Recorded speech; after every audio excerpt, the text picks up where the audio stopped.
Nesta aula, nós vamos discutir o projeto de controladores da família PID através dos métodos de Ziegler-Nichols. Então, nós vamos discutir duas abordagens dentro da proposta de Ziegler-Nichols, quando que nós podemos aplicar uma ou outra abordagem. Vamos discutir alguns exemplos de projeto e também mostrar os efeitos da variação dos ganhos de um controlador PID sobre a resposta transitória de um sistema em malha fechada compensado. Motivação para o estudo desses métodos é que os controladores da família PID são muito utilizados em ambiente industrial devido à sua simplicidade e facilidade de parametrização, ou seja, da definição dos ganhos proporcional, integral e derivativo em campo. E, todavia, para a gente poder fazer o projeto de um controlador PID, da família PID, idealmente precisaríamos conhecer o modelo matemático que descreve a planta, para então nós aplicarmos uma técnica, por exemplo, baseada no método do lugar das raízes, ou uma outra técnica qualquer disponível na literatura para fazer esse projeto. O fato é que, em muitos casos, a gente não tem esse modelo matemático da planta que a gente quer controlar, o que impossibilita esse projeto analítico dos ganhos desses controladores. Então, as técnicas propostas por Ziegler-Nichols vêm ao encontro dessa necessidade de quem trabalha em campo. Esses métodos que nós vamos discutir são métodos em que a gente não precisa conhecer o modelo matemático da planta, porém nós precisamos de alguma informação do sistema que a gente quer controlar. E que informação vai ser esta? Vai ser a resposta ao degrau do sistema que nós queremos controlar. Para isso nós vamos ter que fazer alguns testes experimentais para levantar essa resposta ao degrau do sistema. Dependendo do método que nós vamos estudar, esse ensaio ou vai ser em malha aberta ou vai ser em malha fechada. A maioria dos controladores industriais da família PID já incorporam algum método de sintonia automática desses ganhos. Geralmente, hoje em dia, esses métodos são derivados do Ziegler-Nichols, não são exatamente o método que nós vamos estudar, mas são baseados nesse conceito inicialmente proposto por Ziegler-Nichols. Então, para iniciar o nosso estudo, vamos considerar um sistema em malha fechada, onde temos uma planta que queremos controlar a sua saída, de forma que ela siga uma referência. E para isso nós vamos utilizar um controlador da família PID. Então aqui nós temos as possibilidades de controlador proporcional, proporcional integral, proporcional derivativo e o próprio proporcional integral e derivativo, que é o PID. Então, dependendo dos ganhos que nós ajustamos aqui, nós vamos recair em um desses controladores. Ziegler-Nichols, então, propuseram dois métodos, para nós determinarmos quem são esses ganhos que nós vamos colocar aqui nesses controladores. Para isso, nós vamos fazer um ensaio experimental com a planta que nós queremos controlar, para obter algumas informações dela, para a partir disso determinarmos esses ganhos. Importante destacar que a metodologia que nós vamos estudar, os ganhos que nós vamos obter, são para um controlador implementado desta forma aqui, ó. Nesse controlador, o ganho proporcional, ele multiplica também a parcela integral e também multiplica a parcela derivativa. Então aqui, se a gente fosse dizer qual que é o ganho integral seria Kp sobre Ti. O ganho derivativo seria Kp vezes Td. Então, dependendo do controlador que vocês têm para parametrizar, vocês têm que verificar como que ele está implementado para fazer os ajustes adequados. Porque o método que nós vamos estudar a partir de agora, ele vai fornecer Td, Ti e Kp para um controlador implementado desta forma. Então, talvez na prática, alguns ajustes tenham que ser feitos de ganhos conforme o controlador está implementado em campo. O primeiro método de Ziegler-Nichols é um método baseado na resposta transitória da planta ao degrau em malha aberta.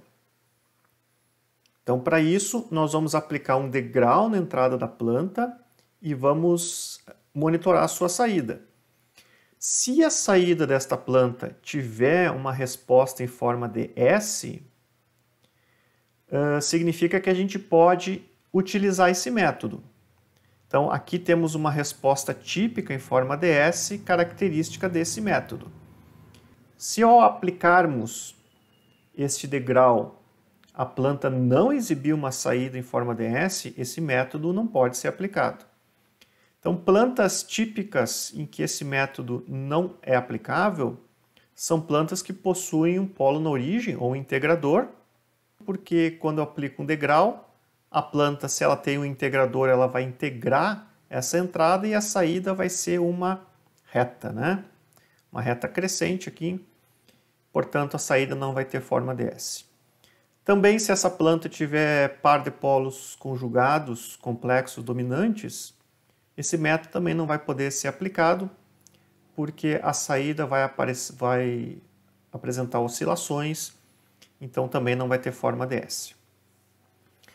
Essa resposta aqui em forma de S é uma resposta muito típica de sistemas industriais, principalmente sistemas térmicos, porque essa parte que demora para subir aqui da resposta transitória é o atraso de transporte de sistemas térmicos. Então imagine que vocês têm um boiler, uma caldeira com água quente numa indústria e a uma certa distância, por exemplo, 100 metros, vocês têm uma tomada de água quente. Se vocês abrirem essa tomada de água quente, a água que está no boiler, no aquecedor, ela tem que aquecer toda a tubulação para que a temperatura nessa tomada de água quente seja a água aquecida na temperatura do boiler. Então, ao abrir essa tomada de água quente, a temperatura da água é relativamente baixa, dependendo do ambiente que vocês estão, e de repente ela sobe rapidamente e estabiliza na temperatura que está vindo da água. Então, é uma característica bem típica desses sistemas térmicos com atraso de transporte. Então, como é que a gente utiliza esse método? Então, feito o ensaio na planta em malha aberta, nós adquirimos essa saída, né? E traçamos uma reta tangente ao ponto de inflexão dessa curva. Essa reta tangente, onde faz a intersecção com o eixo dos tempos, nós vamos medir essa distância em relação à origem, que eu estou chamando de L, do inglês lag, ou seja, atraso.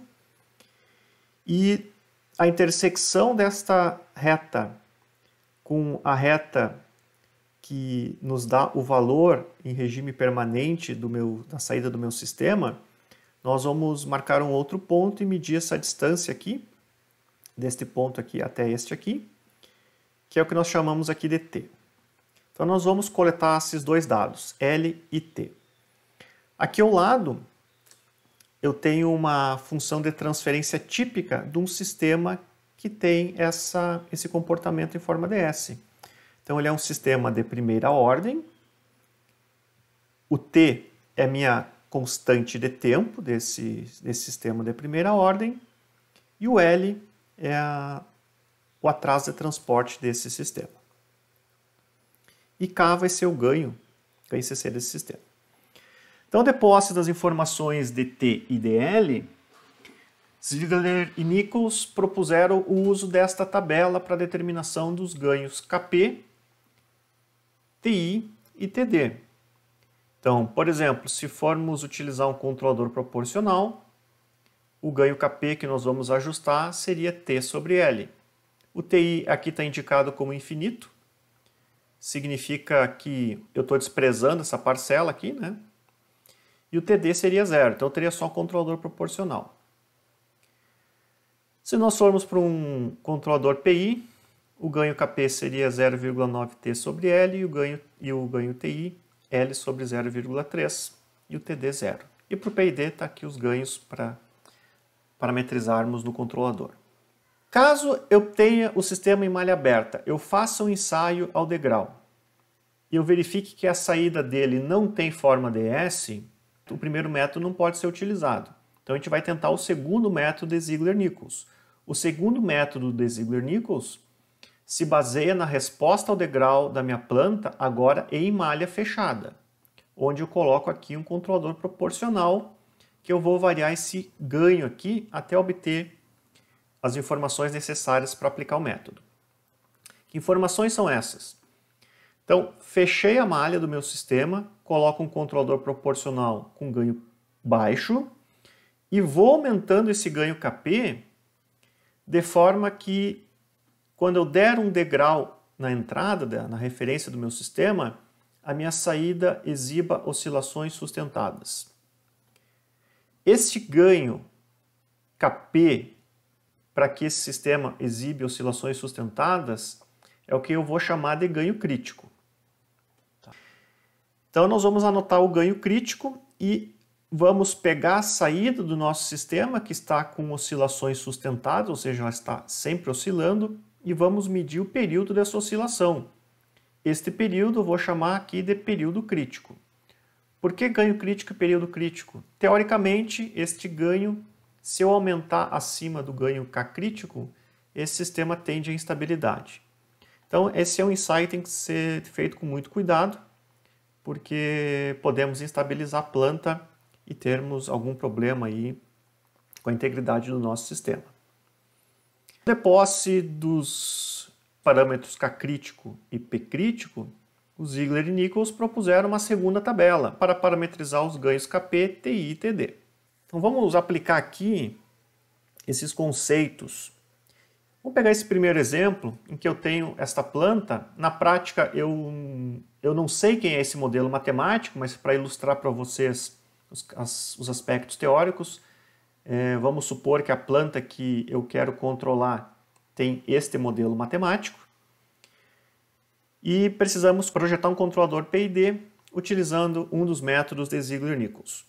Como esse sistema aqui tem um polo na origem, o primeiro método não vai poder ser utilizado. Então, ao aplicar esse degrau na planta em malha aberta, a planta, como tem um integrador, integra a referência e a saída vai ser similar a essa que está aqui em tela. Então, a saída, como não tem forma ds, descarta o uso do primeiro método de Ziegler-Nichols para esse sistema aqui. Passamos então para o segundo método. No segundo método eu tenho um sistema em malha fechada com controlador proporcional e a ideia é partirmos de um ganho pequeno, verificar a resposta ao degrau, ver se ela exibe oscilações sustentadas e se não tem essas oscilações nós vamos aumentando esse ganho Kp até a saída ter oscilações sustentadas. Então aqui eu tenho 3 curvas para um ganho Kp de 1, está aqui a saída do meu sistema, né? Para um ganho Kp de 10 e para um ganho Kp de 100. O que a gente observa? Que à medida que eu aumento esses ganhos aqui, o sistema fica mais rápido, mas ele não está exibindo oscilações sustentadas. E se a gente aumentar ainda mais esses ganhos, vamos verificar que realmente a gente não consegue levar o sistema a ter oscilações sustentadas. Então, se isso acontecer na prática, significa que nenhum desses métodos podem ser utilizados, porque o primeiro método, como tem integrador, eu não tenho uma saída em forma ds, e para o segundo método eu não consigo levar o sistema a ter oscilações sustentadas. Portanto, também não é aplicável o método. Com isso eu quero dizer que nem sempre eu vou conseguir aplicar os métodos de Ziegler-Nichols para parametrizar um controlador. Depende muito da configuração de polos e zeros que o meu sistema tem, mas como eu não conheço o modelo da planta que eu estou ensaiando, pode ser que nenhum deles sejam aplicados. Eu só vou saber isso após fazer esses testes experimentais no meu sistema. E nesse caso, então, o que a gente vai ter que fazer? Partir para outras abordagens, né? Talvez você vai ter que investigar o modelo da planta, levantar um modelo aproximado para tentar fazer um projeto analítico do sistema. Vamos investigar um pouquinho mais essa questão desse exemplo que a gente está discutindo. Então a gente viu que o segundo método também não se aplica porque a princípio eu fui elevando aquele ganho proporcional e o sistema não apresentou oscilações sustentadas. Então vamos investigar através do método de Haupt-Hurwitz o que está acontecendo com esse ganho. Será que tem um ganho teórico que leva o sistema a ter oscilações sustentadas? Neste caso, como a gente tem um modelinho como nós temos o modelinho da planta, que na prática nós não temos, aqui uma análise teórica, né, conceitual, para a gente poder entender o método, a gente fecha a malha. Então está aqui a função de transferência de malha fechada desse sistema, com o controlador proporcional, que o método solicita para fazer os ensaios. E aí vamos pegar o polinômio característico, né, que é o polinômio do denominador do sistema de malha fechada. Está aqui ele. E vamos montar a tabela de Haupt-Hurwitz. Então, polinômio de terceiro grau. O primeiro coeficiente aparece aqui, pulamos o segundo, pegamos esse e colocamos aqui. Este segundo coeficiente aparece aqui. E o quarto termo, que é o termo independente, aparece aqui. Este termo vezes este menos este vezes esse dividido por esse vai dar esse termo aqui embaixo. E vamos ter zero. Este vezes este menos este vezes este dividido por esse, sobra o 6kp. Então nós temos que investigar aqui se nós temos alterações de sinais. Cada alteração de sinal significa um polo no semiplano direito que eu tenho. Temos um valor positivo. Kp é sempre um valor maior ou igual a zero, então, portanto, daqui para cá é sempre positivo. Aqui esse numerador sempre vai ser positivo também, o denominador também. Então, um número positivo dividido por um número positivo dá sempre positivo. Então, também não temos possível mudança desse sinal daqui para cá. E, obviamente, como o Kp é sempre maior ou igual a zero, esse termo aqui também vai ser positivo. Então, também não temos mudança desse sinal aqui. Isso significa que nós não temos um ganho Kp que leve o meu sistema a ter os polos sobre o eixo imaginário, que é o que define a oscilação sustentada do meu sistema. Portanto, não temos ganho crítico. Logo, teoricamente, que a gente comprova que o segundo método para esse exemplo não é aplicável. E aqui, só para ilustrar o que está acontecendo com os polos, então esses aqui são os polos e zeros de malha aberta do meu sistema. E à medida que eu aumento aquele ganho Kp do controlador em malha fechada, esses polos aqui vão se juntar, eles se separam, se juntam novamente aqui e tendem para esses zeros, à medida que o ganho Kp aumenta. E este polo que está aqui tende para o semiplano esquerdo. Ou seja, nunca vou ter um polo em cima do eixo imaginário, que é exatamente neste momento que o sistema passa a ter oscilações sustentadas, que seria o nosso ganho crítico. E se aumentássemos ainda mais esse ganho, esses polos tendem a vir para o semiplano direito e estabilizar o sistema. Não é o que acontece nesse sistema. Como não temos ganho crítico, esse é um típico sistema que nem o primeiro método se aplica por causa desse polo na origem da planta, nem o segundo método se aplica porque eu não consigo gerar oscilações sustentadas. Vamos agora para um exemplo em que o método é aplicável. Olhando essa planta, obviamente, novamente, na prática nós não sabemos a função de transferência, temos que fazer os ensaios do primeiro método e para ver se ele é aplicável, se ele não for, fazer um ensaio para o segundo método. Olhando aqui, a gente já sabe que o primeiro método não é aplicável, porque eu tenho um polo na origem, então vamos fazer o segundo método. E o objetivo é projetar um PID de forma que o sobressinal seja no máximo 25%. Então, como comentei, como o sistema tem polo na origem, o primeiro método está descartado e vamos usar o segundo método. Uma questão interessante, apesar dos métodos de Ziegler-Nichols terem sido concebidos para ser usado em campo com base em resultados experimentais, nada impede que a gente use eles se eu tenho a função de transferência, se eu conheço o meu GDS. Nada impede que eu utilize, por exemplo, simulações, que é o que a gente vai fazer aqui, para determinar os ganhos do meu sistema, do meu controlador. Vamos fazer o seguinte, vamos tentar verificar se esse sistema tem oscilações sustentadas à medida que eu aumento esse ganho Kp. Então, fecho a malha do meu sistema. Está aqui o meu sistema em malha fechada. E está aqui o meu polinômio característico. A partir dele, eu posso usar o método de Haupt-Hurwitz para determinar o ganho crítico.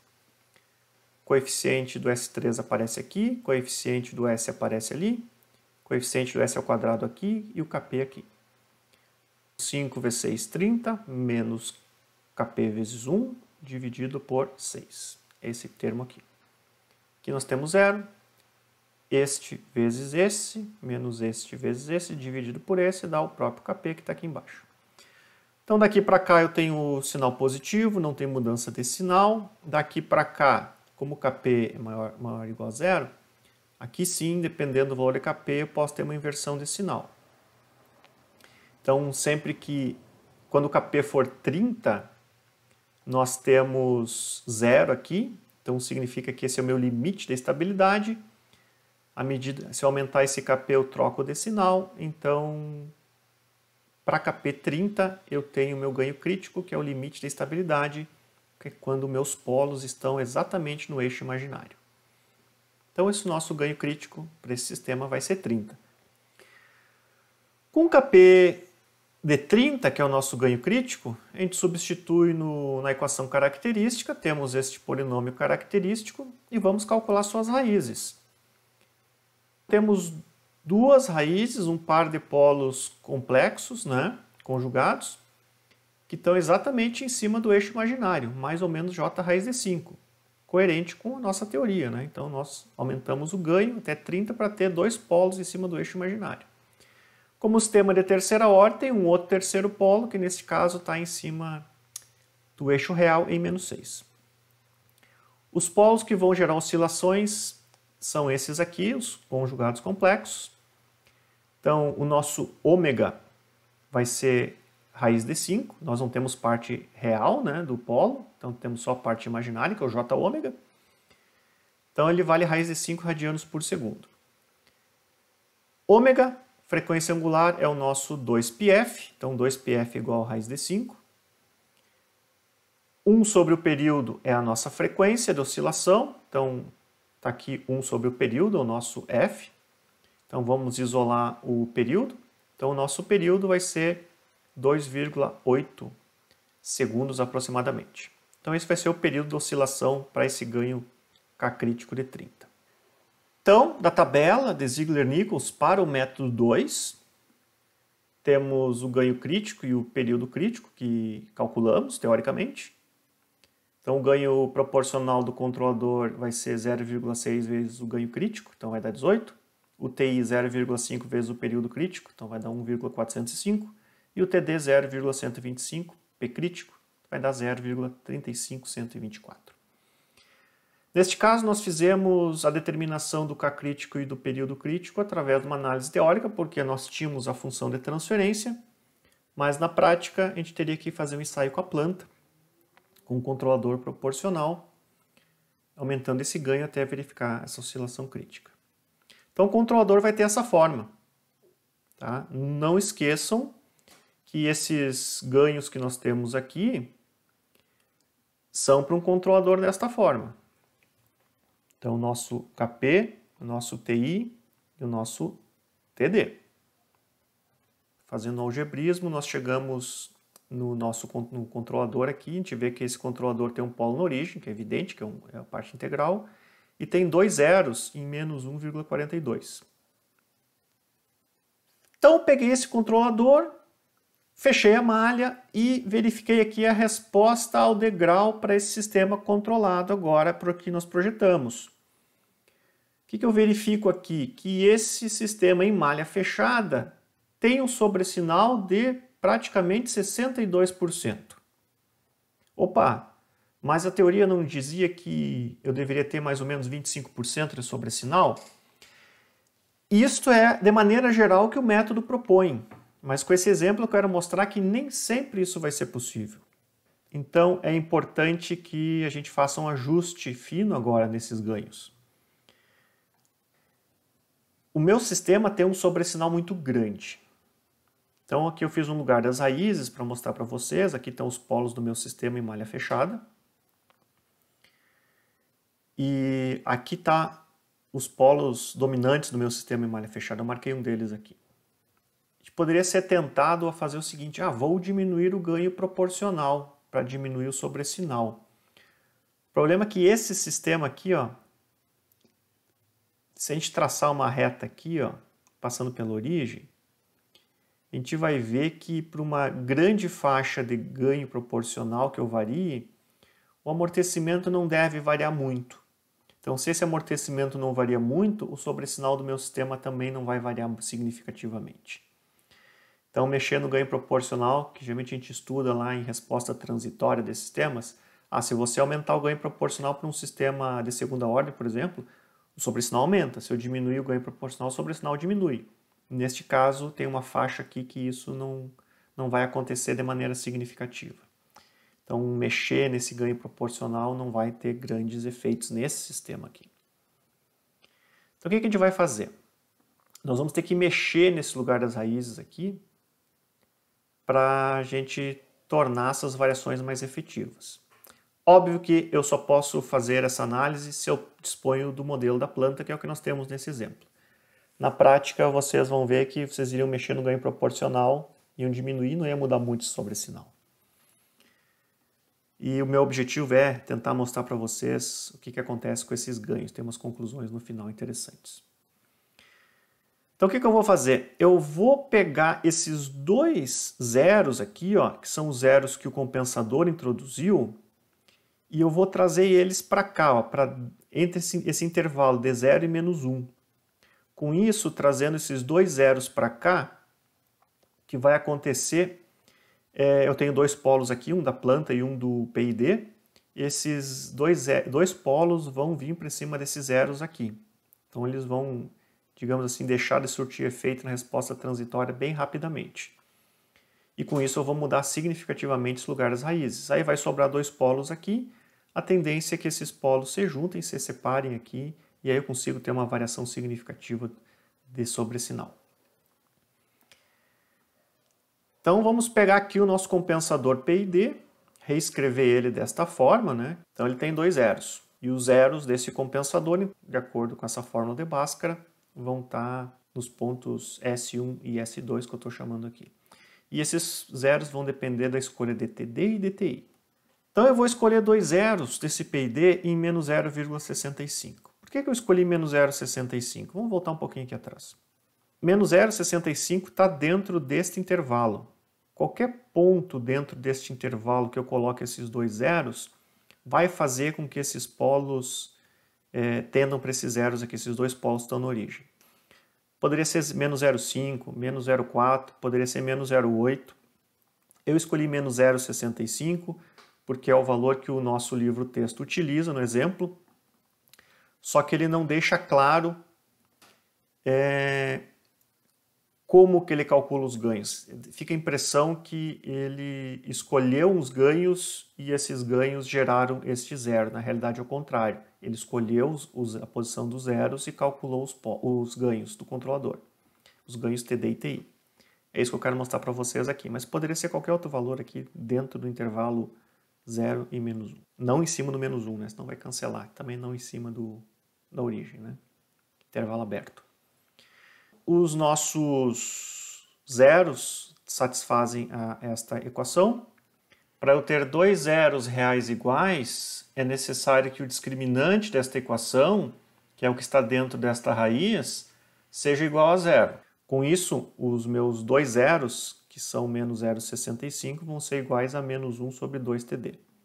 Daqui, então, eu tiro o valor do ganho TD. E dessa expressão, então, eu tiro o valor do ganho TI, já que eu calculei o TD, minha única incógnita é o TI. Calculando o TI, temos 3,077. Então, se eu escolher um TD de 0,7692 e um TI de 3,077, o meu compensador passa a ter dois zeros em menos 0,65. E aqui está a resposta transitória do meu sistema, agora compensado com esse ajuste que eu fiz. Observem que o sobressinal foi para em torno de 19%, 18,5%. E meu tempo de acomodação está em 5,14 segundos. Aqui temos então o lugar das raízes do sistema, compensado, com essa alteração que nós fizemos do posicionamento dos zeros do controlador. Então eles estão aqui em menos 0,65. esses dois polos aqui se deslocam em direção a esses zeros e estão em menos 0,64, mais ou menos J0,26. E esses dois polos aqui em menos 2,36, mais ou menos J2,6. Então esses aqui acabam se comportando como os polos dominantes do sistema. E agora a gente consegue ver que pequenas variações do ganho proporcional do sistema vão dar grandes variações do coeficiente de amortecimento, porque esses polos vão se deslocar praticamente paralelos ao eixo imaginário, e isso vai gerar grandes variações do coeficiente de amortecimento do sistema e, consequentemente, de sobressinal. Então, para o ganho Kp que nós temos de 18, nosso sistema tem um coeficiente de amortecimento de 0,672. Não confundam com esse ganho aqui, ó. Aqui o ganho está 1, mas este é o ganho que o software coloca para calcular o lugar das raízes na frente da planta. Só que a nossa planta já está com ganho Kp de 18.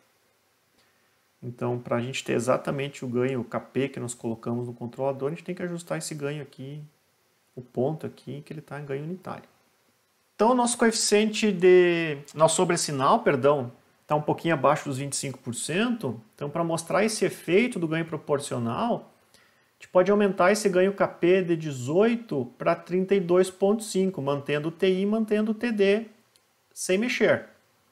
Então, com isso, o nosso controlador passa a ser esse. Observe que o zero se mantém em menos 0,65, só o ganho foi aumentado, o ganho proporcional foi aumentado. Aqui está a resposta transitória do sistema original sem compensador nenhum, malha fechada, e aqui é a nova resposta transitória. Então veja que neste caso a gente aumentou o sobressinal para 25%, que é o limite que o problema pede, e a nossa resposta de tempo de acomodação reduziu para 3,88, ele ficou mais rápido. Aqui a gente conseguiu reduzir significativamente o sobressinal do meu sistema com o primeiro compensador que a gente calculou e deixou ele um pouquinho mais rápido. Então, ó, aqui é o sistema original sem compensador. Nós projetamos um primeiro compensador com Ziegler-Nichols, só que ele ficou com um sobressinal absurdo de 60 e poucos %. E aí nós reprojetamos este compensador. E aí, que é este exemplo aqui, que ele ficou com um sobressinal em torno de 18, 19%. O tempo de acomodação reduziu significativamente, aqui é de 15, sem compensador nenhum, para 5. E aqui nós aumentamos o ganho proporcional, aumentou um pouquinho o sobressinal e o tempo de acomodação diminuiu para 3,88. Aqui temos duas tabelas. O primeiro controlador são os parâmetros que nós obtivemos aplicando o método Ziegler-Nichols. O Ziegler-Nichols dá o Kp, dá o TI, dá o TD. E aqui embaixo eu estou mostrando para vocês quem são os ganhos proporcional, integral e derivativo. O ganho proporcional é o próprio Kp, o ganho integral é o Kp dividido por TI, que está aqui, e o derivativo é Kp vezes TD. Por que eu mostrei isso? Para fazer um paralelo com vocês agora. Então, o primeiro controlador apresentou um sobressinal muito grande. Se vocês simularem, vocês podem mexer nesse ganho Kp, vocês vão ver que ele não é tão efetivo assim para reduzir sobressinal. Então nós, como tínhamos o modelo matemático da planta, a gente mudou o posicionamento dos zeros do compensador para mudar o lugar das raízes e fazer com que esse ganho Kp seja efetivo para mudar o sobressinal. E isso resultou nesse TI e nesse TD que nós calculamos, que está aqui embaixo refletido nos ganhos. Então, o que aconteceu? Nós mantivemos o ganho Kp em 18, reduzimos o ganho integral e aumentamos o ganho derivativo nesse segundo controlador, que é aquele que reduziu significativamente o sobressinal. O que isso nos leva? Nos leva a uma regrinha prática de campo, que é a seguinte, ó.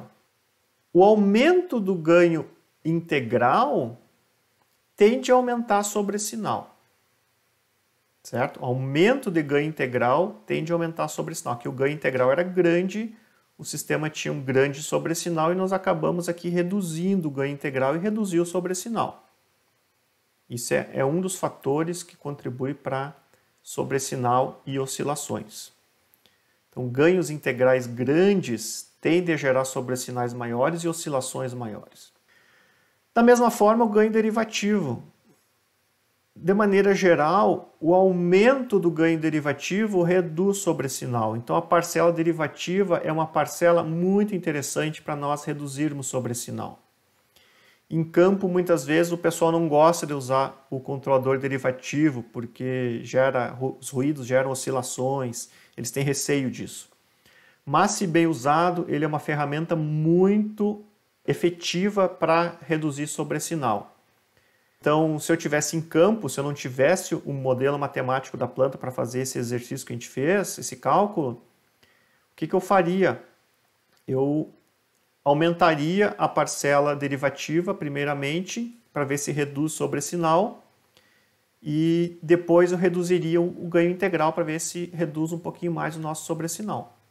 E aí, no final, o que a gente fez? No final, para deixar o sistema um pouquinho mais rápido, a gente acabou aumentando o ganho proporcional.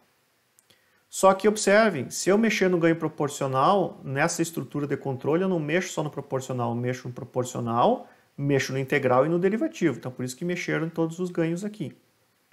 Então, como síntese, se eu estou em campo, não conheço a planta, vou aplicar um método Ziegler-Nichols, apliquei o método Ziegler-Nichols, o sistema não se comportou como eu gostaria, tem muito sobressinal, está lento.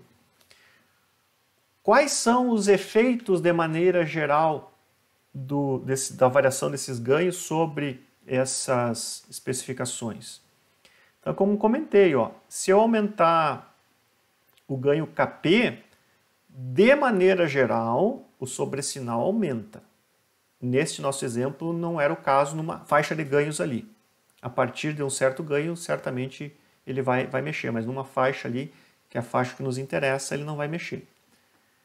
Não deve mexer muito no tempo de acomodação e o regime permanente, de maneira geral, reduz, principalmente se o sistema não tem polo na origem.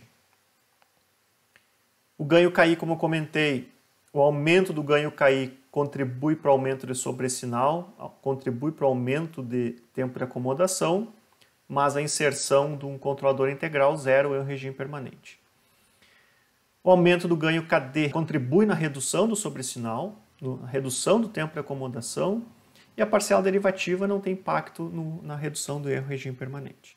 Então esse quadro é um quadro que sintetiza de maneira geral os aspectos para fazer aquele ajuste fino que vocês talvez tenham que fazer no controlador quando vocês desconhecem a planta. Para fechar, eu gostaria de mostrar para vocês uma simulação feita no ambiente visual. Eu vou para o Scilab agora. Está aqui o Scilab. Nas próximas simulações nós vamos utilizar o software de simulação baseado em diagrama de blocos, que chama-se XCOS, que a gente abre através desse ícone. Ele vai abrir a área de trabalho e os blocos disponíveis com as respectivas bibliotecas aqui à esquerda. Como eu já tenho aqui o diagrama montado, eu vou abri-lo.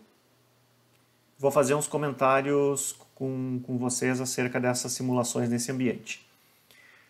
Para a gente montar os diagramas de controle, a gente vai usar aqui a biblioteca de sistema de tempo contínuo, onde tem o bloco CLR, que é para a gente definir as funções de transferência. Então basta a gente arrastar esse bloco para a área de trabalho, clicar 2 vezes nele e definir numerador e denominador. Então já defini com a nossa planta em estudo. Para a gente aplicar o degrau, a gente vai aqui em fontes, escolhemos a função step, arrastamos 2 vezes, clicando em cima, editamos o valor inicial que é 0, o valor final desse step que é 1 e o instante que vai ocorrer esse step que é o instante 0. Para a gente visualizar, a gente vai em receptores e utilizamos o bloco CScope, arrastamos para cá.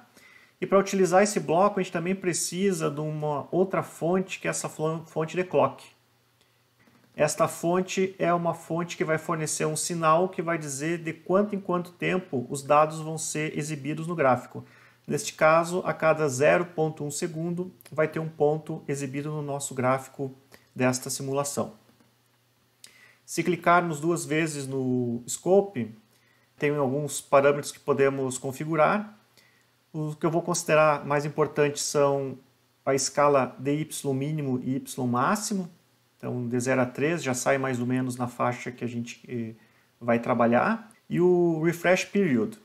Esse é um valor que, por exemplo, se vamos simular durante 30 segundos, se eu colocar o valor de refresh period em 15, significa que o gráfico só vai exibir os 15 segundos finais da simulação. Se eu quero exibir todos os pontos durante os 30 segundos de simulação, bastaria eu definir aqui o valor de 30. Por fim, o nome do scope é interessante também de definir porque facilita na exibição da identificação da janela gráfica após a simulação. Como eu falei aqui de tempo de simulação, como é que eu defino o tempo de simulação? Eu venho aqui em simulação, configuração, e defino aqui o tempo final da integração, que é o tempo final da minha simulação. Neste caso aqui, eu defini aqui em 15 segundos. Aqui nesta tela, eu montei dois diagramas de simulação. O primeiro para ilustrar aquela questão do porquê que o primeiro método de Ziegler-Nichols não é aplicável nessa planta. Como nós vimos, essa planta tem um integrador, então obviamente a saída não vai ter formato de DS, porque essa planta vai integrar esse integral, nós vamos ter uma rampa aqui na saída. Então se nós estivéssemos em campo, a gente não conhecesse essa planta, a gente partiria pelo primeiro método, aplicaríamos o degrau e como vai aparecer uma rampa, que eu já vou mostrar, a gente descartaria esse método e passaríamos para o segundo método, que é em malha fechada, com o controlador proporcional. Nesse segundo método, a gente vai aumentando este ganho proporcional, damos o degrau e verificamos a saída. Se ela exibir oscilações sustentadas, nós paramos de aumentar esse ganho passa a ser o ganho crítico e medimos o período crítico da oscilação, que é que eu vou mostrar para vocês agora. Então está aqui o gráfico obtido quando a gente aplica o primeiro método de Ziegler-Nichols, né? o teste do primeiro método de Ziegler-Nichols. Essa planta está integrando esse degrau e temos uma rampa na saída, logo não temos então a curva em forma de S e descartamos esse método. Aqui temos a resposta deste segundo método. A gente vê que não tem oscilação sustentada, então a gente aumenta esse ganho aqui. Vamos aumentar para 10 e vamos simular novamente. Está aqui o gráfico. Observamos que o sistema começou a ter algum sobressinal, alguma oscilação, mas é uma oscilação amortecida. Então precisamos aumentar este ganho. Está 20 e vamos simular novamente. A oscilação aumentou, mas ainda não é uma oscilação sustentada, então aumentamos esse ganho. Observamos agora que o sistema tem uma saída com oscilação sustentada. Então, isso significa que esse ganho aqui de 30 é o nosso ganho crítico e precisamos determinar o período crítico. Para isso, a gente vai medir o período dessas oscilações. Se viermos aqui em Editar, nós temos aqui Start Data Type Manager. Clicamos em cima, ele vai pegar aquele ponto do pico. Clicamos neste ponto do pico do próximo período aqui. 4.4. Subtraindo esses dois valores, nós temos aqui o nosso período crítico de 2,8 segundos, que é o que nós calculamos na análise teórica.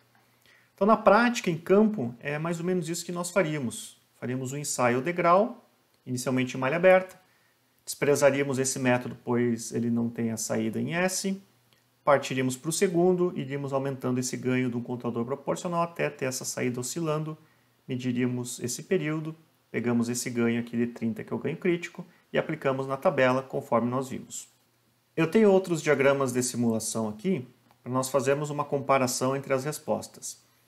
Então aqui eu fechei a malha do meu sistema sem compensador nenhum, para a gente comparar a resposta transitória com e sem compensador. E aqui eu utilizei um compensador PID, que está disponível aqui em sistemas de tempo contínuo PID. Se clicarmos aqui, ele vai nos pedir os ganhos proporcional, integral e derivativo. O método que nós estudamos, de Ziegler-Nichols, fornece o ganho proporcional, a constante de tempo integral TI e a constante de tempo derivativo TD, para esta forma de implementação. Precisamos verificar como que é que esse software implementa esse controlador PID, se está desta forma ou se está em outra forma. Para isso, a gente vai aqui na ajuda do bloco e verificamos que esse controlador está implementado na forma paralela. Tem o ganho proporcional, o ganho integral e o ganho derivativo.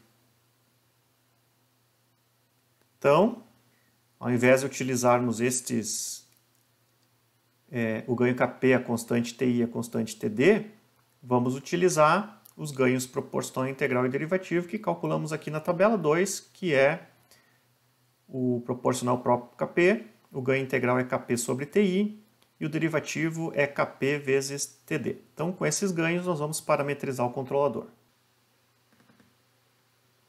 Coloquei os ganhos aqui e simulamos novamente. Está aqui a figura que compara a resposta do sistema sem controlador com o sistema controlado. Se nós observarmos esta resposta que nós temos aqui, ela está um pouco diferente daquela que nós verificamos quando resolvemos o problema, que é essa aqui. Aqui nós temos um pico de sobressinal de 25% aproximadamente, temos essa pequena oscilação aqui, enquanto nesta simulação, nosso pico de sobressinal não chega a 20%. Por que disso? Lá naquela simulação que foi apresentada na resolução do exercício, foi utilizado linhas de comando, software por linhas de comando, para fazer a simulação. A questão é que este bloco, como o manual aqui de ajuda nos informa, ele utiliza a derivada do erro que está entrando nesse controlador. Isso geralmente gera erros numéricos. Então, uma melhor estratégia é a gente não utilizar esse tipo de implementação de derivada. Uma alternativa para isso é a que eu vou mostrar agora para vocês. Então, a gente viu duas formas de implementar controladores PID. A forma padrão, que é essa, associada ao método Ziegler-Nichols, e a forma paralela, que é essa aqui, que é a que o software está implementando no controlador PID. E já verificamos que o resultado da simulação difere daquele feito por linha de código. Como é que a gente pode reduzir esse erro que é associado a essa implementação? Através desta implementação aqui embaixo, em que a gente substitui o controlador derivativo por uma parcela derivativa e um filtro passa-baixas. Isso é uma técnica muito usada na prática para evitar que ruídos que possam aparecer nas medidas possam impactar na estratégia de controle, porque esse ruído vai aparecer no erro e como esse erro vai ser derivado por essa parcela derivativa, uma ação de controle muito forte, muito grande, com amplitudes grandes, pode aparecer e comprometer a estratégia de controle. Então, para evitar isso, muitas vezes se utiliza um filtro passa-baixas aqui, com ganho unitário, onde a gente ajusta essa frequência de corte N para que a faixa de frequência de interesse do nosso controle esteja dentro da banda passante desse filtro. Aqui eu tenho um gráfico, um diagrama de Bode que mostra o efeito desse filtro passa-baixas. Então aqui eu tenho aqui um controlador derivativo com filtro em que o ganho KD é unitário e o nosso N é 100 radianos por segundo. Então esse S de cima é a parcela derivativa, que está aqui em azul. S sobre S mais 100 é um filtro passa-baixas de ganho unitário, né, com 0 dB, que tem frequência de corte de 100 radianos por segundo, e os dois em conjunto fornecem, nas baixas frequências aqui, que é a região de interesse nossa, esse filtro junto com esse derivativo se comporta como um derivativo normal. Porém, nas altas frequências ele limita esse ganho, e se eu tiver alguma medida nessa faixa de frequência, ela não vai ter um efeito tão pronunciado na ação de controle utilizando esse filtro aqui quando comparamos com só a parcela derivativa. Tem uma atenuação, uma limitação nesse ganho. Então esse é o efeito que a gente faz. Vou então no Scilab implementar a parcela derivativa utilizando essa estratégia aqui. Aqui temos então a implementação do controlador PID na forma paralela, onde a parcela derivativa foi substituída por essa implementação com a parcela derivativa e um filtro passa-baixas. Neste caso, como a nossa simulação por linha de código considerou um termo derivativo ideal, eu coloquei uma frequência de corte bem alta, aqui em 1000 radianos por segundo, para aproximar esses resultados. Importante frisar que esses softwares fazem diferença na implementação matemática de uma parcela derivativa ideal aqui em diagrama de blocos, de uma parcela derivativa ideal por linha de códigos. A parcela derivativa por linha de códigos funciona muito bem. O problema aqui na diagrama de blocos, ela tem problemas numéricos. Então, por isso que nós utilizamos essa estratégia aqui. Simulamos novamente. Temos aqui o gráfico. Vamos pegar o valor do sobressinal, que já está 25,1%, que é o que nós tivemos lá anteriormente. Aparece já essa oscilação que não estava aparecendo com a implementação do bloco PID padrão do software. E esse resultado, então, é coerente com aquele que eu mostrei para vocês, que foi obtido através de simulação por linhas de comando. Então, esse é o XCOS, uma opção para simulação de sistemas dinâmicos através de diagrama de blocos. Espero que tenha sido proveitoso para todos e até um próximo encontro.